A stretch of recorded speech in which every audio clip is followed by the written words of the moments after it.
Hello and welcome back to Infinite Jeff, the project where I, Jeff, read the book Infinite Jest to you, and only you, I put it on the internet, one page at a time, one day at a time. I'm sorry, I'm tired and I'm high and I'm tired.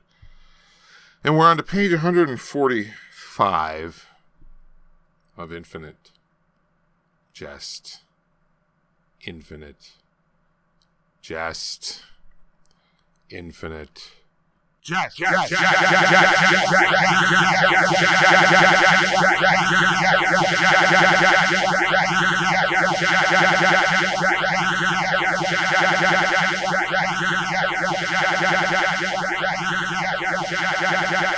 Stop. All right, here we go. Page 145. And this is also all caps. It's like describing people's relationship with early videophony.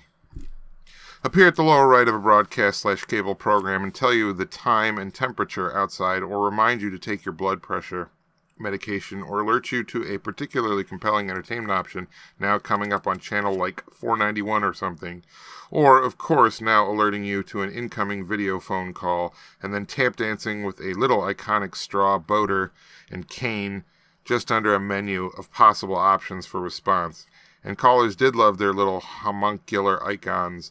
But why, within like 16 months or 5 sales quarters, the tumescent demand curve for videophony suddenly collapsed like a kicked tent, so that by the year of the dependent adult undergarment, fewer than 10% of all private telephone communications utilized any video, image, fiber, data transfers, or coincident products and services. The average U.S. phone user deciding that she actually preferred the retrograde old low-tech Bell Arab voice-only telephonic interface after all. A preferential about-face that cost a good many precipitant video telephony-related entrepreneurs their shirts, plus destabilizing 2 highly respected mutual funds that had ground-floored heavily in the video phone technology, and very nearly wiping out the Maryland State Employees Retirement System's Freddie Mac Fund, a fund whose administrator's mistress's brother had been almost maniacally precipitant video phone technology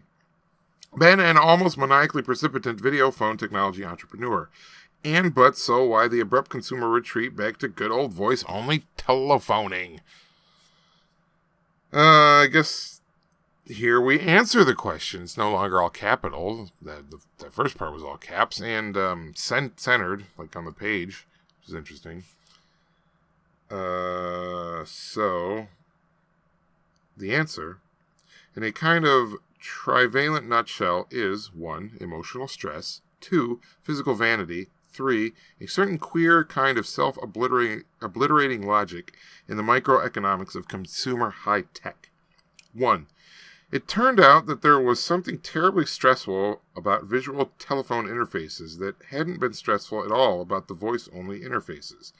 Videophone consumers seemed suddenly to realize that they'd been subject to an insidious but wholly marvelous delusion about conventional voice-only telephony. They'd never noticed it before, the delusion. It's like it was so emotionally complex that it could be countenanced only in the context of its loss. Good old traditional audio-only phone conversations.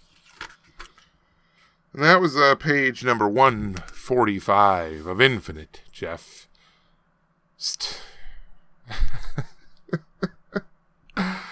Oh, shit. Good night.